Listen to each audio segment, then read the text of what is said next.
Lawan yang datang bukan sekadar tamu, tapi ancaman yang siap mengguncang Garuda Muda. Pelatih Mali, Adama Diallo, dengan lantang mengirim pesan.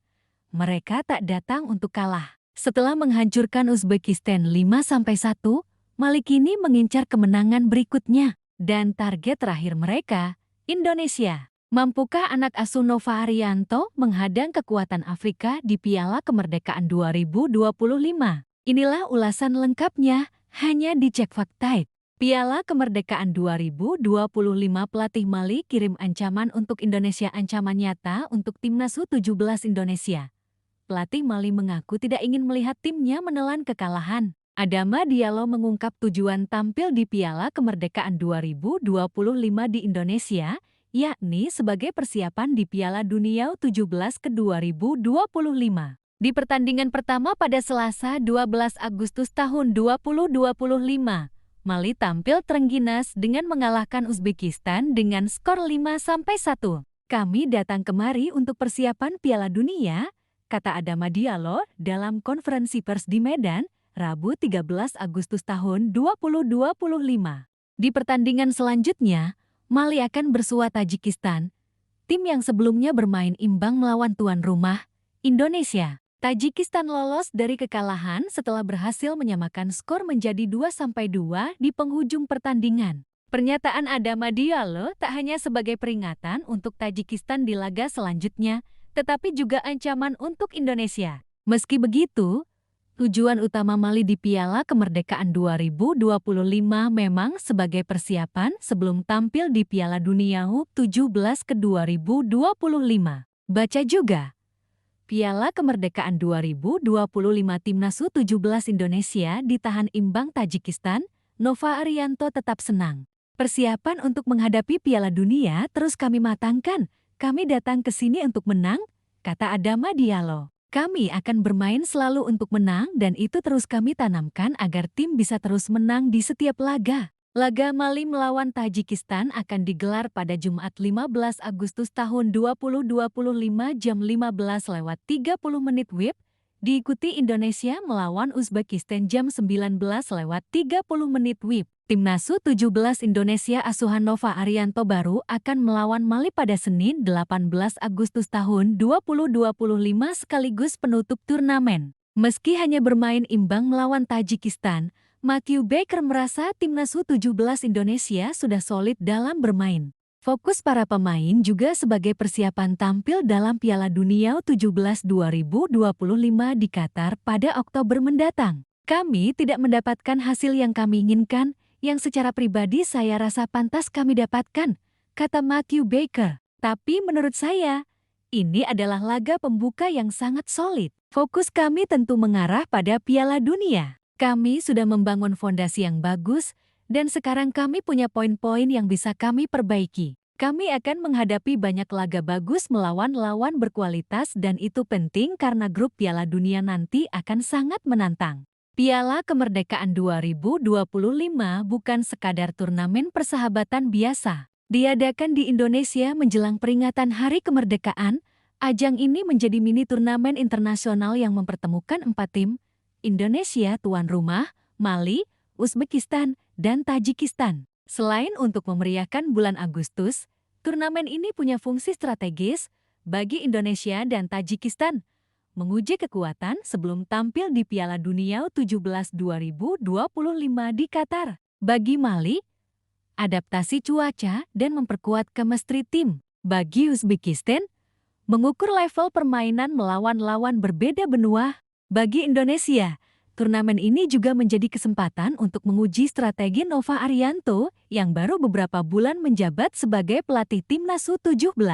Sedangkan Mali datang dengan reputasi sebagai salah satu kekuatan muda Afrika. Jika kita bicara sepak bola junior di Afrika, Mali adalah salah satu negara yang hampir selalu menjadi pesaing utama. Juara Piala Afrika U17 2015 dan ke-2017. Finalis Piala Dunia U17 2015 kalah dari Nigeria. Sering melahirkan bintang-bintang yang kemudian sukses di Eropa, seperti Amadou Haidara RB Leipzig dan Sekou Koita RB Salzburg. Faktor inilah yang membuat pernyataan Adama Diallo terasa lebih dari sekadar motivasi biasa. Ketika ia mengatakan kami datang untuk menang, itu adalah cerminan mentalitas tim yang terbiasa mengincar gelar di setiap turnamen yang mereka ikuti. Setelah kemenangan telak 5-1 atas Uzbekistan di laga pembuka, pelatih Mali langsung berbicara lantang di hadapan media. Kami datang kemari untuk persiapan Piala Dunia. Kami akan bermain selalu untuk menang dan itu terus kami tanamkan agar tim bisa menang di setiap laga. Kalimat ini jelas mengandung pesan berlapis.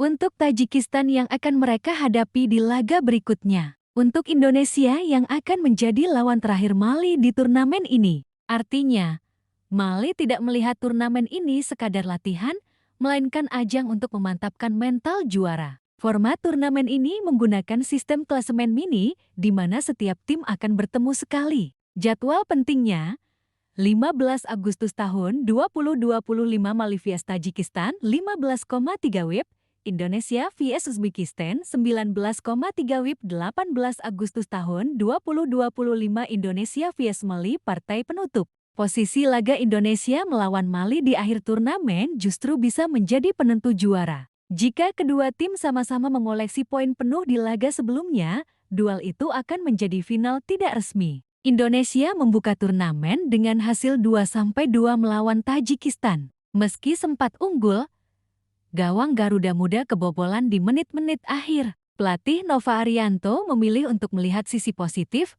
pemain mampu mengontrol permainan untuk sebagian besar laga. Bek Matthew Baker menyebut bahwa hasil ini bukan akhir dunia, melainkan modal untuk memperbaiki kekurangan. Kunci yang harus diperbaiki. Konsentrasi di menit akhir kebobolan di penghujung laga bisa fatal di turnamen singkat. Efektivitas penyelesaian akhir peluang banyak, tapi konversi gol masih rendah. Menghadapi Mali jelas bukan hal yang mudah. Secara fisik, pemain Afrika U17 rata-rata punya postur dan kekuatan yang lebih dominan dibanding pemain Asia Tenggara. Namun, keunggulan Indonesia ada di kecepatan kombinasi dan kreativitas. Nova Arianto kemungkinan akan mengandalkan serangan balik cepat memanfaatkan kecepatan sayap seperti Rafli Asrul dan Altaf Inde. Bermain di hadapan publik sendiri bisa menjadi pedang bermata dua.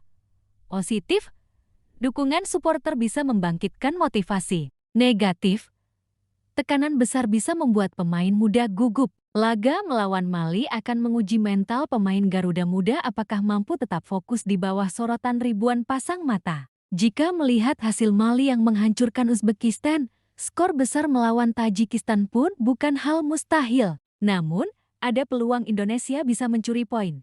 Strategi bertahan rapat tambah counter cepat bisa memancing Mali frustrasi. Set piece mungkin menjadi senjata utama Indonesia. Kiper dan lini belakang harus tampil sempurna untuk mengimbangi intensitas serangan Mali. Baik Mali maupun Indonesia berada di fase akhir persiapan menuju Piala Dunia U17 2025 di Qatar. Turnamen ini menjadi simulasi tekanan kompetisi sesungguhnya, di mana lawan-lawan punya gaya bermain berbeda-beda. Afrika, Mali, fisik dan kecepatan. Asia Tengah, Tajikistan dan Uzbekistan, teknik dan permainan bola pendek. Hasil turnamen ini mungkin tidak sepenting performa di Qatar nanti, tapi pengalaman yang didapat sangat berharga. Jika kita melihat tren permainan Mali di level usia muda, ancaman yang dilontarkan Adama Diallo bukanlah sekadar bualan. Tim ini memang dikenal memiliki fisik yang luar biasa, tempo permainan cepat, dan kemampuan menguasai bola di tengah lapangan dengan presisi tinggi. Kemenangan telak 5-1 atas Uzbekistan di laga pembuka menjadi bukti bahwa mereka datang ke Indonesia dengan misi yang serius, bukan sekadar ikut serta. Secara statistik, performa Mali di laga tersebut impresif. Mereka mencatatkan penguasaan bola 61%, melepaskan 17 tembakan 10 diantaranya tepat sasaran dan memaksa Uzbekistan bertahan hampir sepanjang pertandingan. Efektivitas penyelesaian peluang menjadi kunci. Ditambah koordinasi lini belakang yang rapi sehingga lawan kesulitan membangun serangan. Bagi Indonesia, ini adalah alarm keras. Nova Arianto tentu sudah melihat rekaman pertandingan Mali, dan ia tahu betul bahwa duel fisik dan kecepatan transisi akan menjadi tantangan terbesar. Apalagi Mali memiliki beberapa pemain yang sudah dipantau klub-klub Eropa, termasuk penyerang muda mereka yang mencetak hat-trick di laga pembuka. Di sisi lain, Tajikistan yang bermain imbang 2-2 melawan Indonesia juga akan menjadi ujian bagi Mali di laga kedua. Hasil dari pertandingan ini bisa menentukan tekanan psikologis jelang pertemuan Mali kontra Indonesia. Jika Mali kembali menang besar, kepercayaan diri mereka akan semakin melambung. Namun, Nova Arianto punya pendekatan berbeda. Ia memandang turnamen ini bukan sekadar soal hasil akhir, melainkan sebagai simulasi untuk Piala Dunia U17 2025 di Qatar. Kami ingin memanfaatkan setiap laga sebagai bahan evaluasi. Hasil memang penting, tapi membentuk tim yang matang jauh lebih penting, ujarnya usai laga melawan Tajikistan. Persiapan mental pemain Indonesia juga menjadi faktor kunci. Bermain di kandang memang memberi dukungan supporter yang luar biasa, tetapi itu juga bisa membawa beban tersendiri. Mali, yang terbiasa bermain di bawah tekanan publik besar saat kualifikasi Afrika, kemungkinan tak akan terganggu oleh atmosfer stadion di Medan.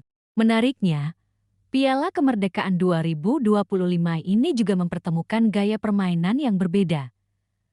Tajikistan dengan pendekatan teknikal, Uzbekistan dengan gaya terstruktur khas Asia Tengah, Indonesia yang mencoba memadukan kecepatan dan kreativitas, serta Mali yang mengandalkan kekuatan fisik dan agresivitas. Laga pamungkas Indonesia melawan Mali akan menjadi puncak turnamen, terlebih jika kedua tim masih berpeluang juara. Pertanyaannya, apakah Nova Arianto akan meracik strategi ultra defensif untuk meredam Mali, atau justru mengambil risiko dengan bermain menyerang di depan publik sendiri?